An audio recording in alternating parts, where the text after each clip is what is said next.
के लिए चलते हैं कोलंबो। वज़ीर-ए-आज़म इमरान खान कॉन्फ्रेंस से खिताब कर रहे हैं। I began to realize that in a country of right now 220 million people, the only way you can help the majority of the poor people is if you build a welfare state. And so that was the motivation. And today I must say, I had a very good conversation with the President. Because I realized that he also was motivated by poverty alleviation. And so the current problem in Pakistan, which we face, is food inflation. And so we were discussing how to bring down the prices of food items. And so we came up, he told me how he went to China, and he actually visited various farms from where he discovered that how the Chinese how they had reduced the gap between the wholesale and the retail. So previously, and in our country right now, what the farmers produce and what that produce is sold in the retail shops, there's a huge gap. And so the Chinese reduced that gap through technology. And so I must say, I thank the President, because I'm immediately going to go back and bring in technology to reduce this gap. The other way we can reduce poverty is through investment, is through promoting profitability, business. And so that's my second emphasis right now. We have completely changed our policies in Pakistan, which have sadly been there for almost 40 years, where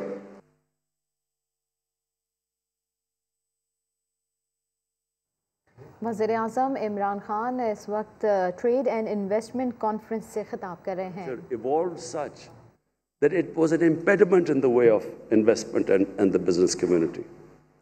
So this whole mindset we have been trying to change in the last 2 years, and removing all the impediments, which translates into the expression ease of doing business.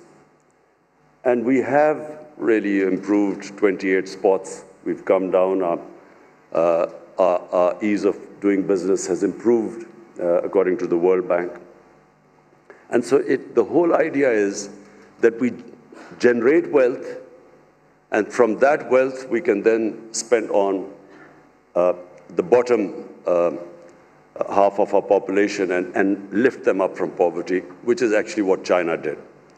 And China, I must say, one thing I admire about them is that no country in human history has ever taken out almost 700 million people out of poverty in 30 to 35 years. It's never been done before. And so this is something which, your president and I had a long conversation. And of course, I've been emphasizing since we've come into power.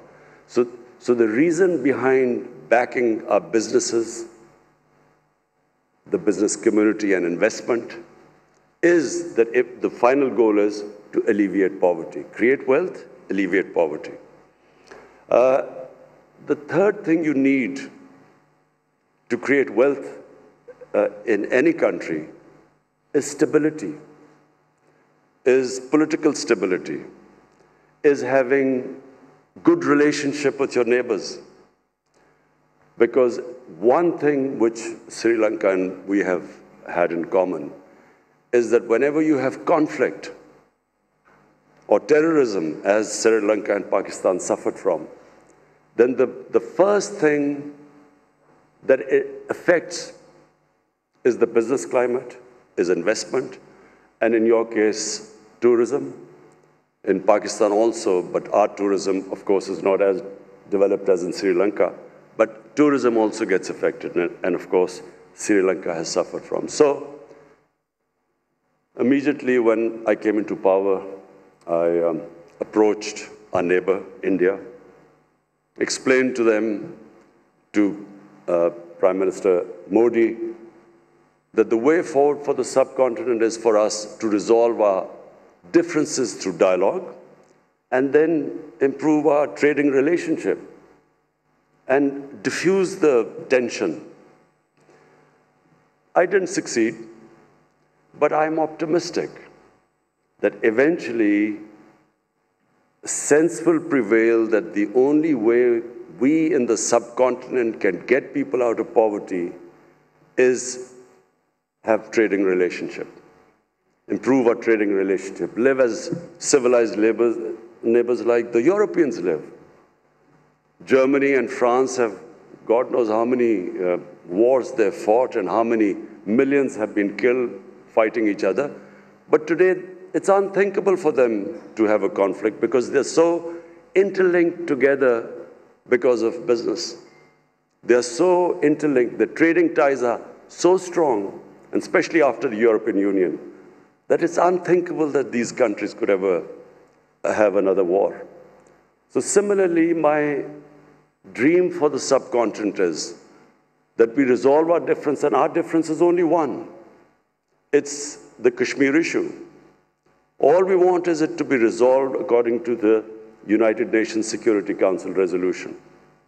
And this can only be resolved through dialogue. What we've seen in the world in the last 20, 30 years, that when you have conflict between nations, it only breeds more conflicts. A nation goes into war to supposedly to solve one problem, they create 5 other problems after that. You have a war and the US goes into Iraq to finish off supposedly Al-Qaeda, but then you have ISIS in return. So conflicts are no way of solving problems. And I again give the example of China because President Xi specifically spoke to me. He said he also has problems with their neighbors. But all these problems are subservient to trade. Everything is subservient to investment and well-being and business. And so the same thing should apply in the subcontinent. We need to resolve our differences through dialogue, not through conflict. Because eventually, when you do not trade, when these huge, the subcontinent with almost 1.3 billion people, imagine the potential it has. It is one of the biggest markets. And the only thing, in my opinion, keeping it where it is right now, unfortunately, is that our inability to resolve our political differences through dialogue. I also feel that, and I want to believe that Pakistan can play its part in reducing the rising tensions between the United States and China. Some 50 years back, it was Pakistan which opened up China for the United States. It was Pakistan who organized the meeting between Henry Kissinger and the Chinese. So we hope that we can again play our part. We'd much rather be a country which, rather than becomes part of rivalries between countries, we actually become a country that brings other nations and humanity together. Back to Sri Lanka.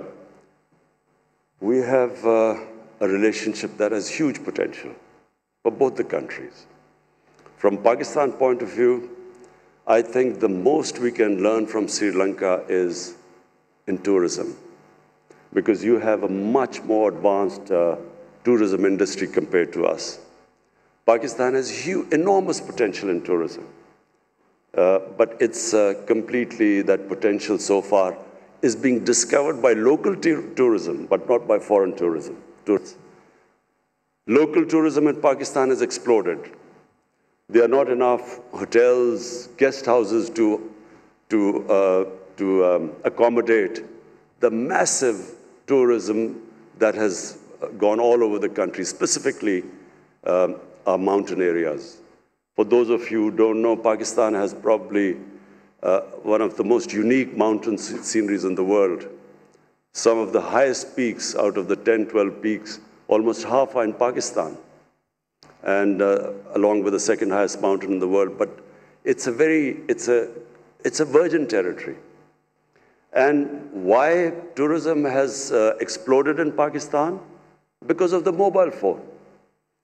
People go with the mobile phone, take pictures, put it on the Facebook, and that's how tourism has exploded locally.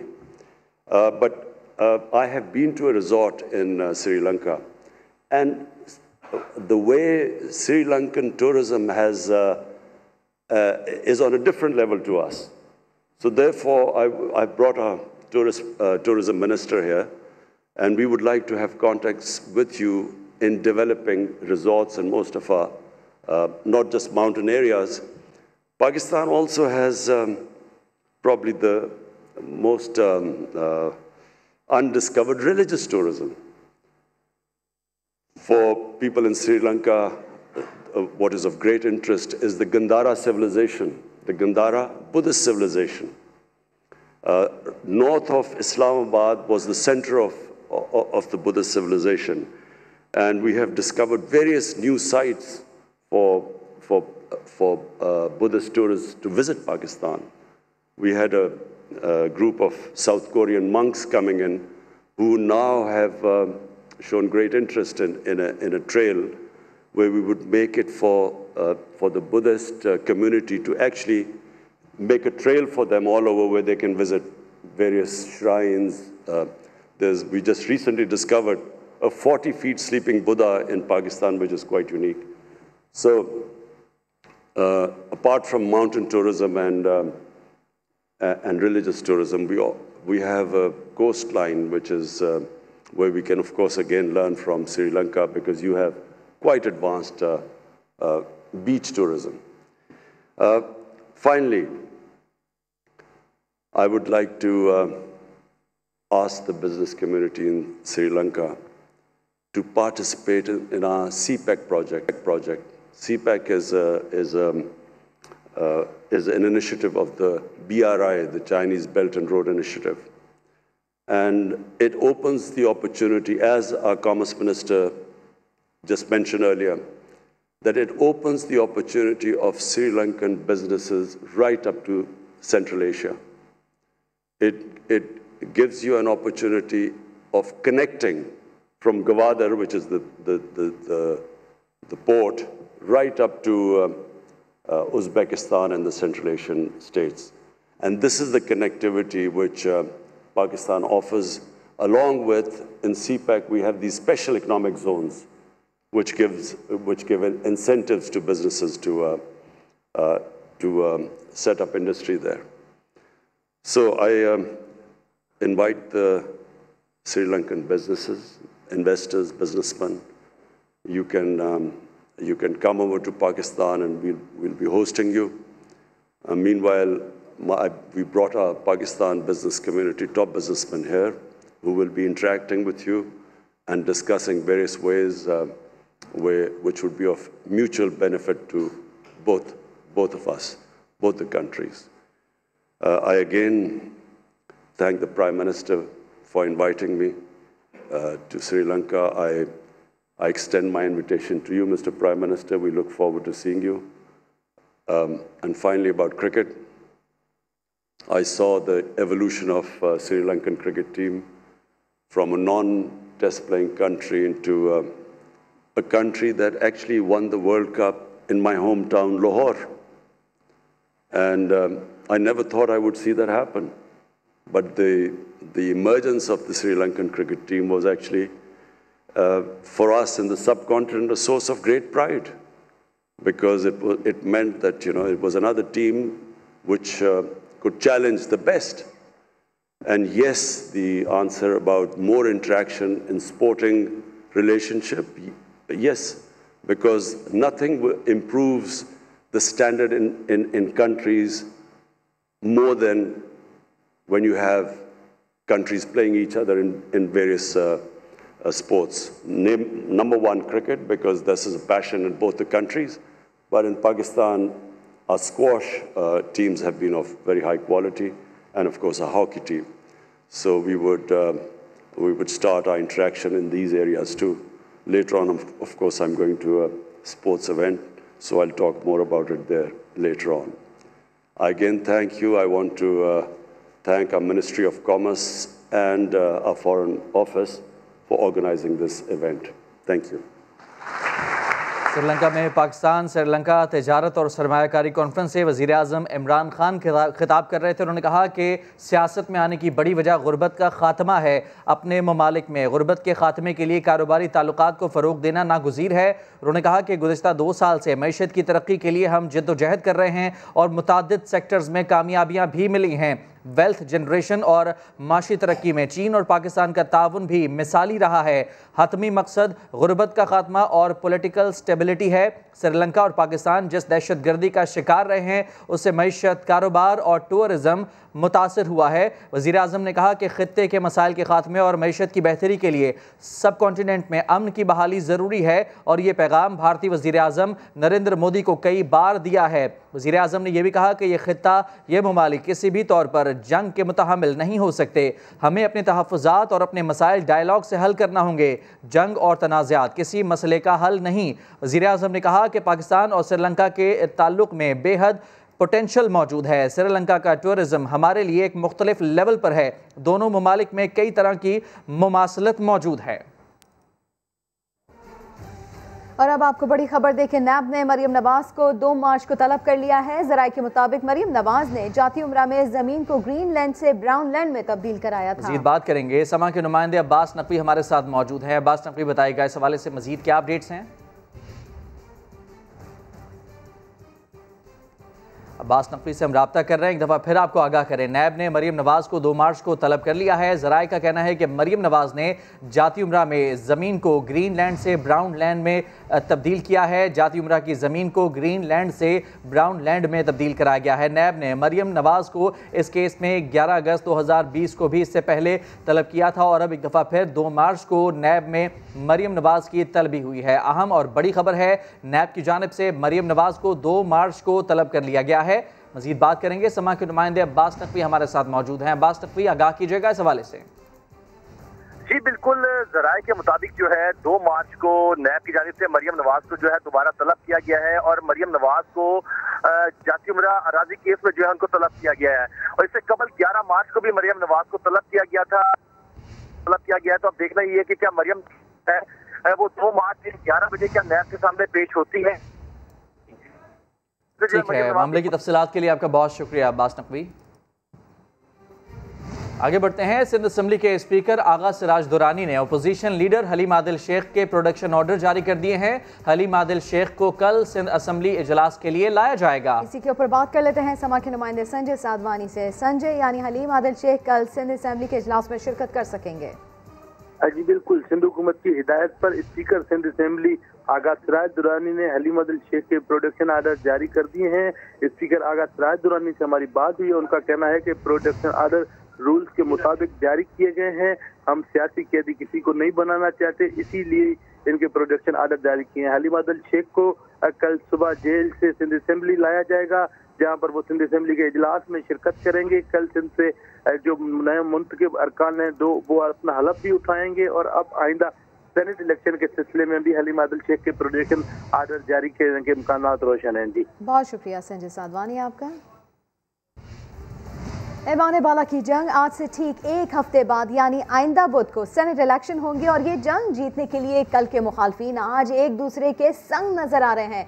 राब्तों में बला की तेजी आ गई है। यूसुफ रजा गिलानी शहबाज शरीफ से मिलने एहतसाब अदालत जा पहुंचे। अपोजिशन लीडर ने भरपूर हिमायत का यकीन दिला दिया। यूसुफ रजा गिलानी का कहना था कि सेनेट इंतखाबात से पहले ही सरप्राइज हो चुका है। हुकूमत के सारे हरबे नाकाम हो गए। आइन को तब्दील करने की कोशिश की जा रही है। सेनेट इलेक्शन में 1 हफ्ता बाकी, राब्तों में तेजी आ गई। पीपी रहनुमा और साबिक वजीर आजम यूसुफ रजा गिलानी शहबाज शरीफ से मिलने एहतसाब अदालत पहुंच गए। हिमायत का शुक्रिया अदा किया। कहा सेनेट इलेक्शन से पहले ही सरप्राइज हो चुका है। हुकूमत के सारे हरबे नाकाम हो गए। हुकूमत जो है पहले मेरे पीछे लगे कि ये नाअहल हो जाएं और उसकी पूरी कोशिश की, मगर मुझे क्वालिफाई किया गया। फिर अब उनकी कोशिश है कि आइन को तब्दील कर दिया जाए। यूसुफ रजा गिलानी का कहना था कि आइन में तब्दीली सिर्फ पार्लियामेंट का ही इख्तियार है। मैं सिर्फ ये कहूँगा कि आइन के मुताबिक हमें चलना चाहिए। गैर आइनी अक़दाम जो होगा वो जमहूरियत के लिए एक ख़तरा हो। यूसुफ रजा गिलानी का कहना है कि आवाम तब्दीली चाहते हैं। ज़िमनी इलेक्शन में जीत के असरात सेनेट इलेक्शन में भी नजर आएंगे। बुलेटिन में आगे देखिए, अपनी ही पार्टी पर बड़ा इल्जाम। पाकिस्तान में सियासत का हुस्न भी निराला है। जो कल तक यूसुफ रजा गिलानी के खिलाफ चलकर अदालत में जाते रहे, आज गिलानी उनसे मिलने अदालत चले आए। जरा माजी के झरोकों पर नजर डालते हैं। एक वो दिन था जब साबिक वज़ीर आज़म यूसुफ रजा गिलानी ने पंजाब में गवर्नर राज लगाया था और नवाज शरीफ उनके खिलाफ अदालत गए थे। एक दिन वो भी था जब मेमोगेट स्कैंडल में नवाज लीग वाले यूसुफ रजा गिलानी के खिलाफ अदालत गए थे।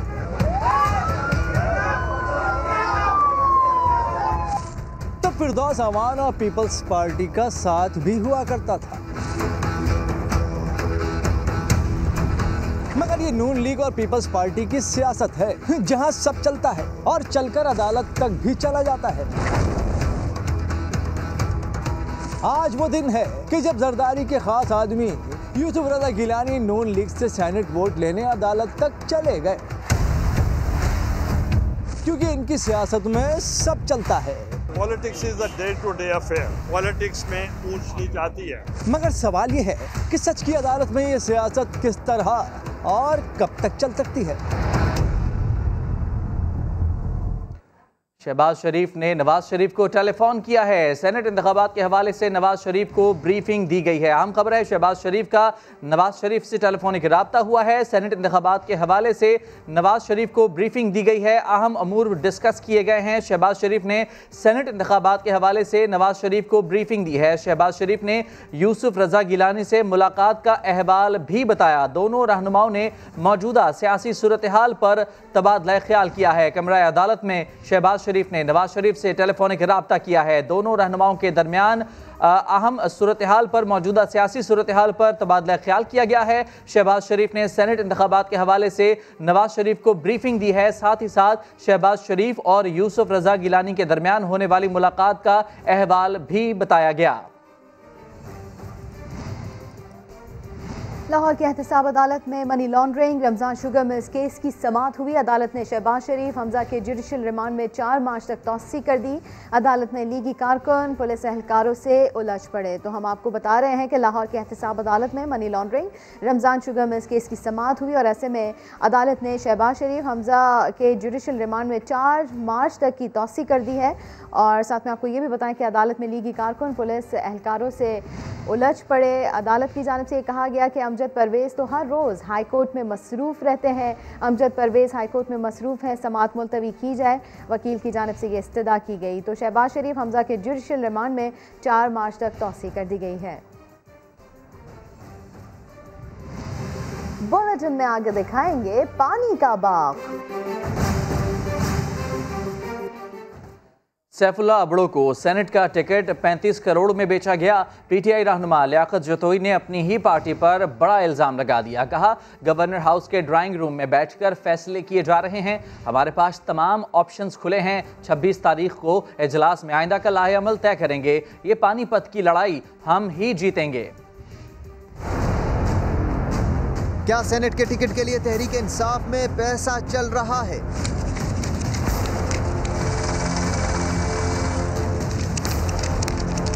पीटीआई रहनुमा लियाकत जतोई ने अपनी ही पार्टी पर बड़ा इल्जाम लगा दिया।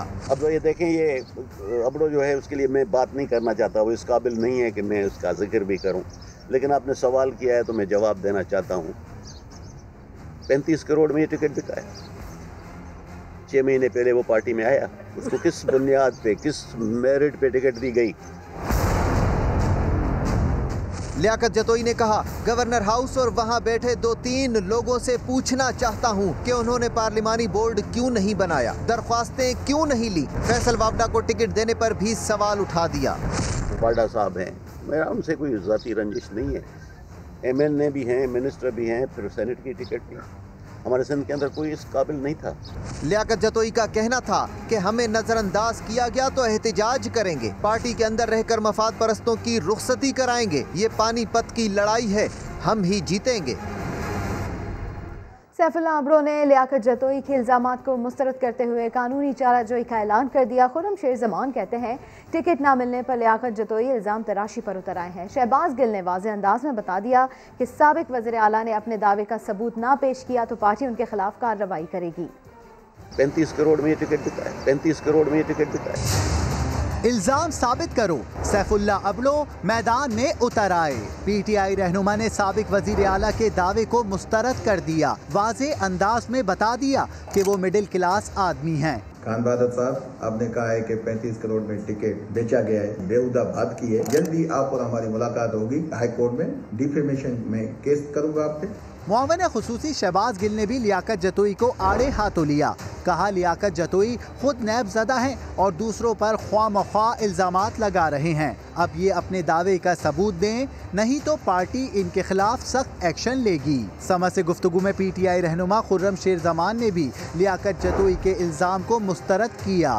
वैसे वो खुद भी शायद ख्वाहिशमंद थे सेनेटर बनने के लिए, और अगर शायद उनको पार्टी ने टिकट नहीं दिया तो इस तरह की स्टेटमेंट्स आ रही हैं जो कि बहुत ही नामुनासिब है। जो भी फैसला हुआ है वो एक बोर्ड ने फैसला किया है, और मैं आपको ये बात जरूर बताऊं कि फाइनल फैसला जो वज़ीर आज़म इमरान खान साहब ने किया है। खुर्रम शेर जमान ने कहा लियाकत जतोई को शिकायत थी तो वो दरख्वास्त देते, इस तरह मीडिया पर आकर इल्जामात लगाना मुनासिब नहीं। लियाकत जतोई ने करोड़ों रुपए में टिकट बेचने का इल्ज़ाम लगाया तो सैफुल्लाह अब्रो ने कानूनी नोटिस भिजवा दिया। कहा इल्ज़ाम साबित करो वरना 2 करोड़ रुपए हर्जाना अदा करो। लियाकत जतोई ने करोड़ों रुपए में टिकट बेचने का इल्ज़ाम लगा दिया। सैफुल्लाह अब्रो ने कानूनी नोटिस भिजवा दिया। कहा कि अगर इल्ज़ाम साबित ना हुआ तो 2 करोड़ रुपए हर्जाना अदा करना होगा। आमिर लियाकत ने शहबाज गिल से अपील कर दी। कहा कि लियाकत जतोई भाई हैं, मामला मुझे निपटाने दे। तो आपको बताते चलें आमिर लियाकत की जानिब से ये ट्वीट किया गया है। उन्होंने ये अपील की है शहबाज गिल से कि लियाकत जतोई भाई हैं, मामला मुझे निपटाने दें। इस्लामाबाद यूनाइटेड और कराची किंग्स आमने सामने। नाअहली केस में फैसल वाडा की अदम पेशी पर इलेक्शन कमीशन बरहम हुआ। कहा वफाकी वजीर कमीशन को कुछ समझते ही नहीं, बार बार मौका दिया लेकिन उन्होंने ढिठाई की हद कर दी है। कमीशन ने फैसल वाडा की तलबी का हुक्म वापस लेने की मुस्तरद कर दी दरख्वास्त। वफाकी वजीर की जानिब से माफ़ी तलब की गई, 50,000 रुपये जुर्माना भी अदा किया गया। नाअहली केस में फैसल वाडा की अदम पेशी पर इलेक्शन कमीशन बरहम हुए। कहा वफाकी वजीर कमीशन को कुछ नहीं समझते, बार बार मौका दिया गया लेकिन उन्होंने ढिठाई की हद कर दी है। कमीशन ने फैसल वाडा की तलबी का हुक्म वापस लेने की इस्तदा मुस्तरद कर दी। वफाकी वजीर की जानिब से माफ़ी तलब की गई, 50,000 रुपये भी जुर्माना अदा किया गया। डस्का के ज़िमनी इलेक्शन में धुन और धांधली का मामला। रिटर्निंग अफसर ने 14 पोलिंग स्टेशंस के नताइज मशकूक करार देकर दोबारा इलेक्शन कराने की सिफारिश कर दी। इलेक्शन कमीशन ने तहरीक इंसाफ को आज शवाहिद जमा कराने की हिदायत की है। जुल्करनैन इकबाल रिपोर्ट करेंगे। इलेक्शन कमीशन में NA-75 डस्का में ज़िमनी इंतखाब का केस। रिटर्निंग अफसर ने तहरीरी रिपोर्ट में 14 पोलिंग स्टेशंस के नताइज में रद्दो बदल का खदशा जाहिर कर दिया। दोबारा पोलिंग की भी सिफारिश। रिपोर्ट के मुताबिक प्रिजाइडिंग अफसरान घबराए हुए थे। नताइज में तब्दीली के खदशात की तस्दीक लीगी उम्मीदवार के फराहम करदा फॉर्म 45 से हुई। नून लीग ने हल्के में दोबारा पोलिंग की इस्तदा भी कर दी।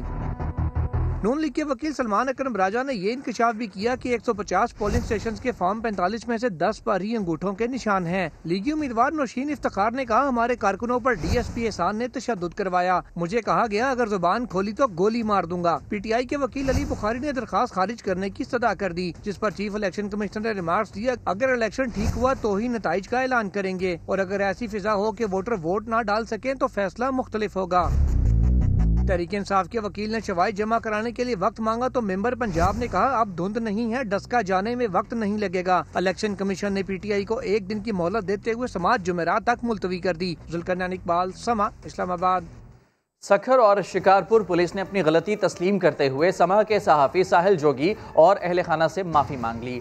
DSP अब्दुल सत्तार की सरबराही में काफिला साहिल जोगी के आबाई गाँव मिर्ज़ापुर पहुंचा और एतराफ़ किया कि ज़्यादती केस के मुलजिम की तलाश में गलती से साहिल जोगी के घर पहुंचे। वो पता नहीं था कि साहिल जोगी का घर यहाँ पे है। वो तो हमें सखर में मिलता है, वहाँ ही रहता है और वो अच्छा बंदा है। उसके फैमिली के साथ यहाँ पे ज़ाहिर है पुलिस आई है सर्च करने के हिसाब से, तो उन्होंने सर्च की थी जिस पे कोई नाराज़गी वगैरह हुई थी। तो आज हम आए हैं, उसके साथ भी मुलाकात हुई है। वो जो ग्रीवेंस थी वो भी उनके साथ हमारी ख़त्म हो गई। इसी पर मजीद बात कर लेते हैं। हमारे नुमाइंदे साहिल जोगी हमारे साथ मौजूद हैं। साहिल, ये बताइएगा मामला क्या हुआ था, क्या गलतफहमी थी? गो कि अब ये गलतफहमी दूर हो चुकी है, आपसे माफ़ी भी तलब कर ली गई है। जी देखिए, ये इतवार का रोज था और पुलिस ने सखर और शिकारपुर पुलिस ने मुश्तरका तौर पर मेरे घर पे धावा बोला था और आते ही मेरे नाम पूछकर और मुझे तशद्दुद का निशाना बनाया और दौरान जो है ऑपरेशन और चढ़ाई के दौरान मेरी बीवी और मेरी जो वालदा है उसको भी तशद्दुद का निशाना बनाया।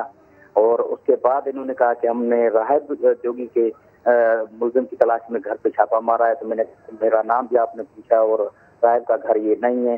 तो उसके बाद ये जो है अब पुलिस आई है और पुलिस का ये कहना है कि हम जो है मिन्नत में समाजत काफिला लेकर आए हैं और हमसे गलती हो गई है, हम मुलजिम की तलाश में आए थे और वालदा से भी माफ़ी मांगी है, एहलिया से भी माफ़ी मांगी है।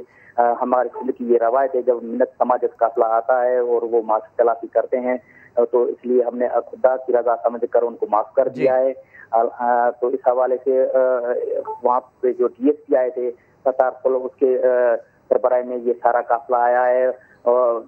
दौरान चढ़ाई जो SHO इकबाल डोमकी और SHO गुलाम मुस्तफा अबर और दीगर जो एहलकार थे, वो गुडविल जेस्चर के तौर पर आपने और आपके अहले खाना ने तमाम जो मामला है इस पर माफ़ी जो है एक्सेप्ट कर ली। बहुत शुक्रिया आपका साहिल जोगी। और पाकिस्तान में ज़रूरत से ज़्यादा बिजली पैदा हो रही है, इस्तेमाल ना होने वाली बिजली का पैसा भी अदा करना पड़ता है।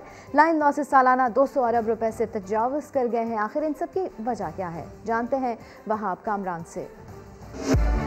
आज मैं आपको बताऊंगा कि पाकिस्तान में कितनी इजाफी बिजली मौजूद है, बिजली महंगी होने की वजह क्या है और लोड शेडिंग क्यों हो रही है। पाकिस्तान में इस वक्त बिजली की औसत तलब तकरीबन 11,000 मेगावाट जबकि पैदावारी सलाहियत 37,000 मेगावाट है, जिनमें से 21,000 मेगावाट निजी पावर प्लांट्स यानी IPPs पैदा करते हैं। ये जो आप 26,000 मेगावाट का फ़र्क देख रहे हैं, जानते हैं ये क्या है? आपको जानकर हैरत होगी कि ये वो बिजली है जो ना मैं इस्तेमाल करता हूँ ना आप, लेकिन इसका पैसा हमें देना ही पड़ता है। बिजली महंगी होने और गर्दिशी कर्जा बढ़ने की भी ये इजाफी बिजली ही बुनियादी वजह है जनाब। गुज़श्ता 30 साल के दौरान धड़ाधड़ निजी पावर प्लांट्स लगाए गए। नतीजा ये हुआ कि आज हमारे पास बिजली ज़्यादा और उसकी तलब कम है। सोने पे सुहागा ये कि अगर बिजली की तलब बढ़ भी जाए तब भी हम ये बिजली इस्तेमाल नहीं कर सकते, क्योंकि बिजली की ट्रांसमिशन लाइंस और ग्रिड स्टेशंस को उस रफ्तार से अपग्रेड नहीं किया गया जिसकी ज़रूरत थी। मुल्क में पैदा होने वाली 18% बिजली ज़ाय हो रही है, यानी लॉसेस की मद में सालाना 200 अरब रुपए का नुकसान होता है। ये नुकसान भी हुकूमत खुद बर्दाश्त नहीं करती, बल्कि मेरी और आपकी जेबों से ही निकाला जाता है। सिंध पुलिस के SP के खिलाफ जालसाजी का मुकदमा दर्ज कर लिया गया है। एजाज हाशमी ने सीनियरिटी लिस्ट ऑफ SP में नाम इंदराज के लिए हाई कोर्ट से रुजू किया। इसी के ऊपर बात कर लेते हैं समा के नुमाइंदे शाहनवाज कादरी से। शाहनवाज, आगाह कीजिए इस बारे में। देखिए, सिंध पुलिस के ये अफसर हैं और साबिक SSP रंगी ट्रैफिक रह चुके हैं एजाज हाशमी, जिन्होंने हाई कोर्ट में दरख्वास्त दायर की थी कि उन्हें SP की जो सीनियरिटी लिस्ट होती है उसमें शामिल किया जाए। ताहम जब हाईकोर्ट की हाईकोर्ट के अहकाम पर एक कमेटी बनाई गई, कमेटी ने जब इंक्वायरी की तो ये साबित हुआ कि एजाज हाशमी ने जालसाजी की है और अपनी जो डेट ऑफ बर्थ है उसको गलत लिखवाया गया है। इसी सिफारिश के ऊपर जो है एजाज हाशमी के ऊपर अब मुकदमा दर्ज किया गया है। मुकदमा मीरनगर थाने में दर्ज किया गया है और मुकदमा में सरकार मुजब बनी है। कुछ एजाज हाशमी कहते हैं कि उनके खिलाफ जो है गलत मुकदमा किया गया है। ठीक है, बहुत शुक्रिया शाहनवाज कादरी, अपडेट कर रहे थे आप। बोलो फैसलाबाद में बात करते हैं धागे के बहरान पर, जिसके बायस 40% से ज्यादा टेक्सटाइल इंडस्ट्रीज बंद हो गई। जी हाँ, मजदूर एक वक्त की रोटी को भी तरसने लगे।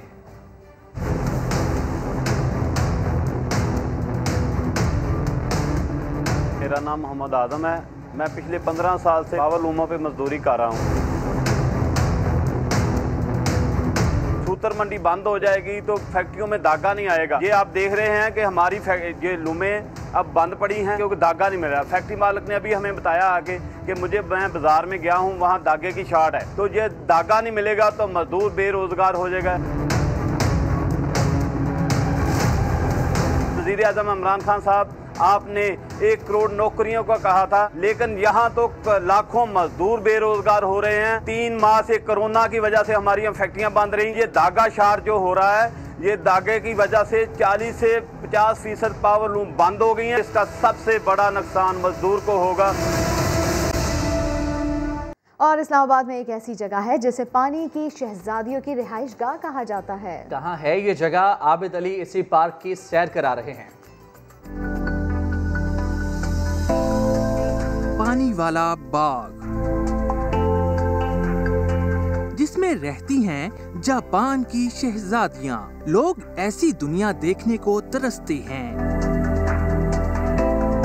आपको लिए चलते हैं पानी के नीचे इन हसीन शहजादियों से मिलाने।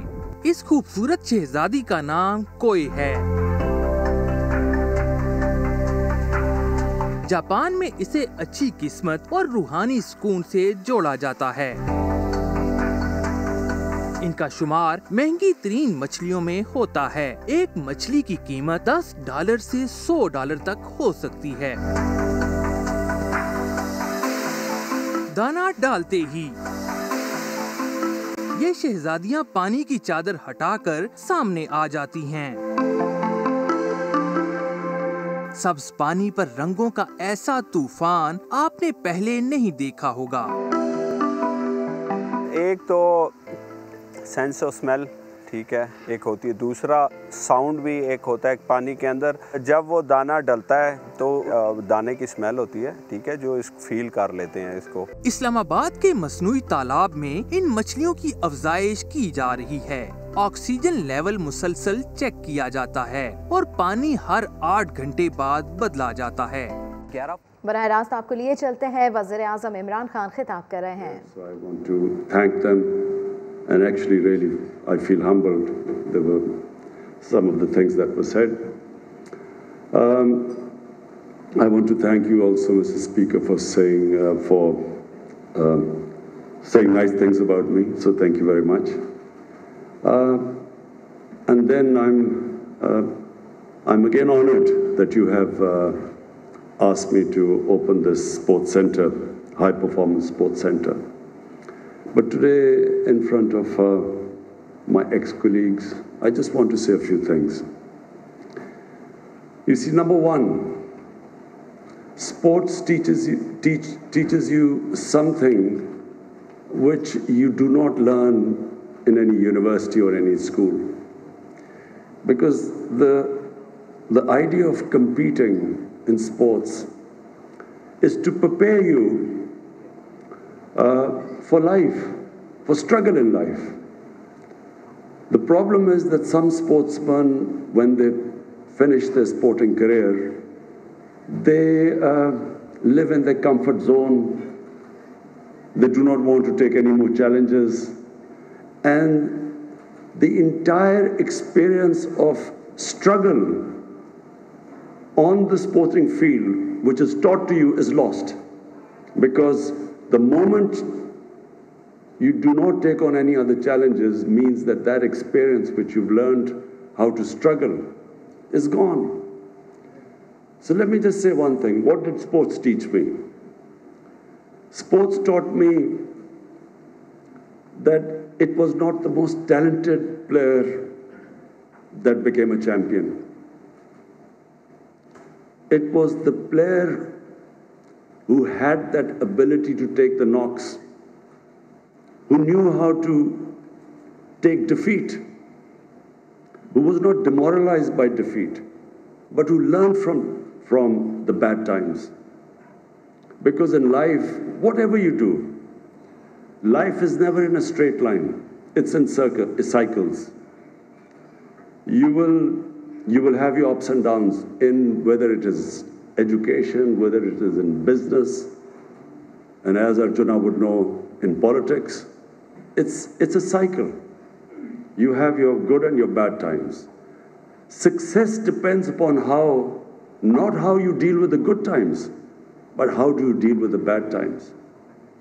In sports, no one has ever become a champion who has not learned how to cope with when that defeat comes, when you fail.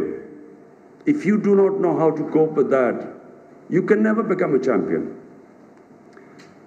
There are two ways people react to a defeat. One is they get demoralized, and when they get demoralized, they lose their dream. They give up on the dream. Second are those people who become champions who actually learn from defeat, who do not give up, but every time there is a setback in life, there are lessons to be learned. So that ability to analyze where you went wrong and then pick yourself up and start struggling again. That is the only way you become a champion. And that's the only way anyone achieves anything big in life. So what I feel is that sports prepares you, it gives you that ability that you can actually excel in anything. Whatever you do, if you have learned those lessons from sport, you can excel in it. So in my case, I was not the most talented cricketer when I started. My two first cousins were, both of them captained Pakistan, and both of them, all my other cousins said, were far more talented than me. So when I was growing up, I was always told that I was never going to be as good as them. And then when I played my first test match, I was dropped. And everyone thought that was the last they would ever see of me. So for 3 years, I never played, I was out of the cricket team. So there were two ways. Over my playing careers, so many of cricketers which were dropped after their first match never came back again. The majority never came back again. So there were two ways I could either give up and chase another career, or you could actually learn from your first test appearance or your first test tour. So it was that the reason why I succeeded more than a lot more talented cricketers than me was that I had that ability to analyze my mistakes better than others. And then the second ability, I would work harder than most others. And that's why, if you have that ability, you will keep improving. The improvement process never stops. So when I came into politics, I was just like my first test match. My party never got one seat. We were wiped out. And, everyone wrote my obituary in politics. They said, this is the last you will ever see of him. And I became the butt of all jokes in the political circles. And I must say I was very naive politically. So I became butt of all the jokes for not 1 year, 2 years, 5 years. For almost 14 years, people laughed at me. They always thought that this guy will never ever make it. Because I took the untrodden path. I didn't join a political party. I didn't join a group of old politicians and then form a party. I started alone, with no political background, with no politicians, no established politicians. But they wouldn't join me anyway because they thought I had no chance of winning. So I started with very few people, and for 14 years, Arjuna, message for you. For 14 years I was alone with very few people and butt of all the jokes, and no one thought I would win. So it was the lessons I learned in cricket that helped me in politics. The key lesson is that you only lose when you give up. As long as you don't give up, no defeat cannot make you lose. It's just a way of strengthening you. There's there's a verse which I've always followed since I was a boy. It is one of our greatest poets wrote this little verse, which said, it refers to the eagle or to the hawk who's flying way above everyone else. And it tells the hawk, he says, "Oh hawk, don't be scared of the force of wind that hits you. It's only meant to make you fly higher. Because when you have resistance, the Almighty has made us human beings such that the moment we face resistance, if we stand up to resistance, we get stronger." We in Islam believe that the human being was made by the Almighty God, even above angels. And we in Islam believe that when Satan was banished by God from heavens, it was the reason why Satan refused to bow in front of man. While all angels bowed in front of man, Satan refused. Because he said, "I'm made of fire, I'm superior to him." And God told Satan that, "Look, even you don't know the power I've given to man." So we have immense power, all of us have incredible power inside us. But that power will only come out when we face resistance. When we pit ourselves up against challenges, only then that power comes out. That potential, that human potential only comes out then. Problem is that somewhere along the line we give up. And that's when we lose. So the more you face resistance, the stronger you get. If you put your arm against a higher weight, your arm will get stronger. But the mind is the powerhouse. And the more you put your mind into to resist and to challenge, it just gets stronger and stronger. So eventually, I mean, it's hardly ever happened in anyone who understands politics. In a two-party system, it hardly ever happens that a third party breaks through. And so my party, we broke through a two-party system, two established parties, and we got more seats in the parliament than all of them. But it took a long time, 22 years. So the lesson for young people, the youngster who was saying he was still who was very young when we won the World Cup, the lesson is simple. All of us can become whatever we dream of. We should never stop dreaming.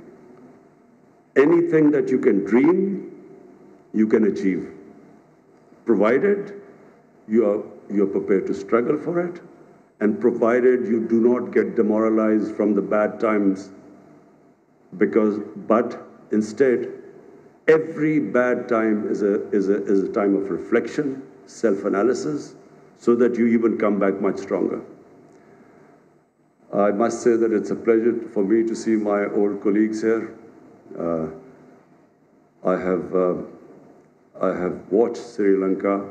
I came here first time straight out of university in 1975, and I remember playing against the Sri Lankan team. I always thought they had talent. I always thought Sri Lankan teams had especially batting talent. But then they did not have the self-belief. They did not believe that they could win. It was exactly the same with us. When I, as an 18-year-old, first played for my country, I remember we toured England, and I remember my senior players telling me that, look, do not think we can beat the English. You know, then colonialism was much fresher in 1971 when I first played. They said, you know, we've just come here to learn. My own senior players were saying, do not think we can beat the English. And as it happened, a series which we should have won, we snatched defeat from the jaws of victory because we didn't have self-belief. So I remember in '75, Sri Lanka faced that same problem. And gradually I saw the team evolve, develop self-belief, and I must say I commend you, Arjuna, because you were the one who actually instilled in them that grit, determination, self-belief, and we were all very pleased to watch you win the World Cup in Lahore. Again, thank you for you honoring me today. Colombo में वज़ीर-ए-आज़म इमरान खान के एजाज़ में तकरीब मुनाकिद की गई है, जिससे खिताब करते हुए वज़ीर-ए-आज़म ने कहा कि अगर आप चैलेंज लेना बंद कर देंगे तो इसका मतलब होगा कि आपने जो ज़िंदगी से स्किल्स हासिल की हैं वो ख़त्म हो चुकी हैं। उन्होंने कहा कि ज़िंदगी कभी स्ट्रेट लाइन नहीं होती, इसमें नशेबो फराज आते रहते हैं, इस साइकिल में अच्छा बुरा वक्त आता है। स्पोर्ट्स ने मुझे सिखाया कि किस तरह शिकस्त से डील करना है।